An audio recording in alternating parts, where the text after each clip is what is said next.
Friends, welcome to the next lecture of metals and non-metals, and in this lecture we will discuss about the electrolytic refining of the metals. Here we are going to discuss about electrolytic refining of the metals. पिछले lecture में हमने discuss किया था extraction of metals के बारे में, ना किस तरह से हम highly reactive metals, moderately reactive metals और लीस्ट रिएक्टिव मेटल्स को उनके ओर से एक्सट्रैक्ट आउट करते हैं और एक्सट्रैक्शन के बाद हम उन मेटल्स की रिफाइनिंग करते हैं. ठीक है, तो रिफाइनिंग के लिए हम जो मेथड्स यूज करते हैं उसमें से हमारे पास एक मेथड है that is called as electrolytic refining. इस मेथड में एक्चुअली हम करते क्या, suppose we are going to separate copper from its solution. ठीक है, कॉपर की रिफाइनिंग हमें करनी है, तो इस मेथड के अंदर हम क्या करेंगे, mainly we are taking a vessel. ठीक है, तो यहाँ पर क्या किया है, हमने एक वेसल लिया है. डायग्रामेटिकली हम इस प्रोसेस को समझेंगे. यहाँ पे आपने एक वेसल लिया है, इसमें हम एक इलेक्ट्रोड, दो इलेक्ट्रोड्स लगाएंगे. One is cathode and the another one is anode. So this is the cathode. Cathode means negatively charge. ठीक है, तो हमने यहाँ पे एक कैथोड बनाया है and this is negatively charge. So here is negatively charge cathode. So this is the cathode and this cathode is made up of pure metal. ना प्योर मेटल कौन सी है यहाँ पे, कॉपर. प्योर कॉपर का बना हुआ ये एक कॉपर, प्योर कॉपर की स्ट्रिप है and this strip is acting as cathode. ठीक है, दूसरा हमें बनाना है anode. So here is anode. This anode is positively charged and this anode is made up of, it is anode and this anode is made up of impure metal. इस impure metal को हमें pure करना है. यहाँ पे impure copper का बना हुआ ये है. यहाँ पर जो सोल्यूशन भरा हुआ है इसके अंदर, clear, here a solution is filled and the solution is of copper sulfate solution. ठीक है, यहाँ पर जो सोल्यूशन भरा हुआ है that is copper sulfate solution. So this is the CuSO4 solution. Clear. अब इलेक्ट्रिसिटी पास करने के लिए हम इसे एक बैटरी से कनेक्ट करते हैं, तो यहां से हम इसे बैटरी से कनेक्ट कर देंगे.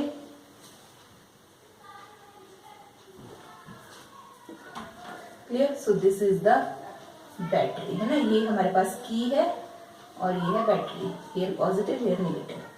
Clear. So this is the battery. अब हमने इसको बैटरी से कनेक्ट कर दिया और बैटरी से कनेक्ट करने के बाद हम इसमें क्या करेंगे, इलेक्ट्रिसिटी पास करवाएंगे. जब हम इसमें इलेक्ट्रिसिटी पास करवाएंगे तो होगा क्या, क्योंकि इलेक्ट्रोलिटिक रिफाइनिंग है, that's why we know that electricity is there.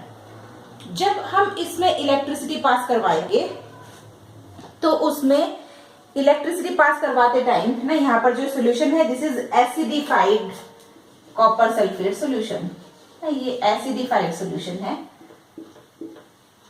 ठीक है, जब इलेक्ट्रिसिटी पास करवाएंगे तो ये कॉपर सल्फेट सोल्यूशन जो है इसका डिकम्पोजिशन होगा और ये डिकम्पोज हो जाएगा. तो यहाँ पर क्या होगा, this is copper sulphate. This copper sulphate dissociates into Cu+2 ions and SO4-2 ions. ठीक है, यहाँ पर कॉपर सल्फेट क्या होगा, डिसोसिएट हो जाएगा. जैसे ही ना, here the dissociation of this takes place, I am writing here Cu+2 and SO4- ions का यहाँ पे डिसोसिएशन हो जाएगा CuSO4 का. ये Cu+2 आयन ना, these are the positive ions और ये पॉजिटिव आयंस किधर मूव करेंगे, ये पॉजिटिव आयंस मूव करेंगे इस कैथोड की तरफ, क्योंकि cathode is the negatively charge rod. यहां पे आकर ये पॉजिटिवली चार्ज आयंस जो हैं वो इस जगह पे कलेक्ट होना स्टार्ट हो जाएंगे, इसके ऊपर डिपॉजिट होना शुरू हो जाएंगे. जैसे ही यहां पर डिपॉजिट होंगे लगातार इलेक्ट्रिसिटी पास होती रहेगी और लगातार क्या होता रहेगा, इसका डिसोसिएशन जो एसिडिफाइड सोल्यूशन है इट गेट्स डिकम्पोज्ड, और जैसे जैसे इसका डिसोसिएशन होगा जितने भी कॉपर आयंस इसमें हैं ये सारे कॉपर आयंस कहाँ चले जाएंगे, इसके अंदर चले जाएंगे। Now this solution becomes more deficient in the copper ions, क्योंकि जितने भी कॉपर आयंस यहाँ पे थे ये सारे कॉपर आयंस तो कैथोड पे कलेक्ट हो गए हैं। अब यहाँ पे सोल्यूशन में कैथोड आयंस की क्या हो गई है, डेफिशिएंसी। अब जब इस सोल्यूशन में कैथोड आयंस की डेफिशिएंसी होगी और continuously electricity is going to pass, so electricity continuously pass हो रही है, कॉपर आयन की डेफिशिएंसी इस सोल्यूशन में हो गई है। अब यहाँ पर क्या होगा, ये जो इम्प्योर मेटल है ना, anode is made up of impure copper, इसमें इम्प्योरिटीज किसकी है, इसमें मड और जो सॉइल पार्टिकल्स है इन सबकी इम्प्योरिटीज प्रेजेंट है। तो यहाँ पे क्या होगा, ये जो कॉपर आयंस है, these copper ions gets released in this solution, है ना। ये जो रॉड है, ये रॉड से जो कॉपर आयंस है, ये कॉपर आयंस इस सोल्यूशन में आएंगे। रिएक्शन जो कैथोड पे होने वाली है और एनोड पे होने वाली है, कैथोड पे जो रिएक्शन होती है ना, कैथोड पे क्या हो रहा है, हियर इज कैथोड, कैथोड पे जो रिएक्शन हो रही है, कैथोड पे कॉपर आयंस इलेक्ट्रॉन्स को एक्सेप्ट कर रहे हैं। ये जो कॉपर आयंस है, these copper ions gets accept the electrons, जैसे ही इलेक्ट्रॉन्स को एक्सेप्ट कर रहे हैं तो ये प्योर मेटल का फॉर्मेशन कर रहे हैं ना, कॉपर प्योर मेटल हमारे यहाँ पे बन रही है।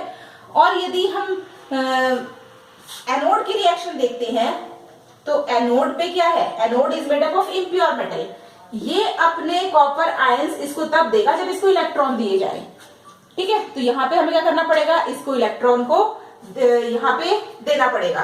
तो यहाँ पे क्या होगा, कॉपर की जो रिएक्शन है ना, ये हमारे पास कॉपर आयन है, दिस कॉपर आयन जब पॉजिटिव आयन इसका बनेगा, पॉजिटिव आयन बनेगा मतलब कॉपर के अंदर क्या हो जाएगी, इलेक्ट्रॉन्स की डेफिशिएंसी, क्योंकि ये इलेक्ट्रॉन्स को दे रहा है।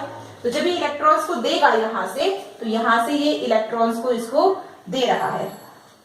तो क्या आ गया यहाँ पे, कॉपर आयंस जो है, these copper ions gets released ना, इसकी वजह से क्या होगा, ये कॉपर आयंस कहाँ रिलीज होंगे, इस सोल्यूशन के अंदर, जो कॉपर सल्फेट का सोल्यूशन है, इस सोल्यूशन के अंदर ये कॉपर आयंस जो है ना, ये इसको इलेक्ट्रॉन चाहिए क्योंकि पॉजिटिव आयन इसके पास है, इसको यदि इलेक्ट्रॉन्स मिल जाएंगे तो ये उन इलेक्ट्रॉन्स के साथ बाइंड हो जाएगा। तो पॉजिटिव आयंस को नेगेटिवली चार्ज इलेक्ट्रॉन्स जब मिल जाएंगे तो ये नेगेटिवली चार्ज इलेक्ट्रॉन्स तो इसके पास चले जाएंगे, और यहाँ पर जो कॉपर है it gets release in the copper sulphate solution, ठीक है। तो यहाँ पर जो कॉपर सल्फेट सोल्यूशन में कॉपर रिलीज होगा, that copper fulfills the deficiency of copper in the acidified copper sulfate solution, क्योंकि यहाँ पर, यहाँ से जितने भी कॉपर के आयंस थे वो सारे यहाँ पर डिपॉजिट हो गए हैं। अब हमें कॉपर आयन निकालना है इस रॉड से, इस रॉड से कॉपर आयन निकालना है, तो इसको उस डेफिशिएंसी को फुलफिल करने के लिए इलेक्ट्रॉन्स देना पड़ेंगे। तो यहाँ इसको इलेक्ट्रॉन दिए जा रहे हैं, कौन दे रहा है, कॉपर दे रहा है इसको इलेक्ट्रॉन्स, तो कॉपर इसको इलेक्ट्रॉन दे रहा है और खुद कहाँ आ रहा है, इस सॉल्यूशन के अंदर, ठीक है। इस सॉल्यूशन से फिर वो कहाँ जा रहा है, इस सॉल्यूशन से ये कॉपर कहाँ जाएगा, यहाँ पे, क्लियर।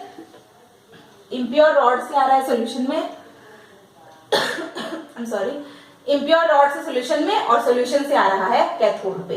तो यहाँ पर कॉपर के आयंस जो हैं वो डिपॉजिट होते चले जाएंगे जब तक इस कॉपर में, इस इम्प्योर रॉड पे से कॉपर आयंस निकलते रहेंगे, जब तक कि हम इसमें इलेक्ट्रिसिटी पास करवाते रहेंगे।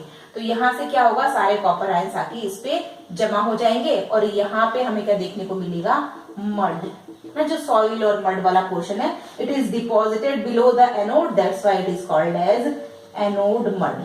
तो एनोड मड के फॉर्म में यहाँ पर क्या इकट्ठी हो जाएंगी, इम्प्यूरिटीज, जितनी भी सॉइल और इनके पार्टिकल्स की इम्प्यूरिटीज थी इसके अंदर, वो सारी इम्प्यूरिटीज कहाँ कलेक्ट हो जाएंगी, इस एनोड के नीचे, that is called as anode mud. और जितने भी कॉपर आयन इस रॉड के अंदर थे, because it is made up of impure metal, तो यहाँ पर जितने भी कॉपर आयंस थे ये सारे कॉपर आयन सोल्यूशन में और सोल्यूशन से इस कैथोड के ऊपर, ठीक है। तो इस तरह से हमारे पास इलेक्ट्रोलिटिक रिफाइनिंग की प्रोसेस होती है, ठीक है। तो this is the electrolytic refining of metal, electrolytic, ठीक है। तो यहाँ पर इलेक्ट्रोलिटिक रिफाइनिंग की प्रोसेस इस तरह से हमारे पास होती है। अभी इस चैप्टर में थोड़ा सा पोर्शन और बाकी है, that is about the process of corrosion and how the metals are prevented from corrosion. About this topic we will discuss in our next lecture. Thank you very much.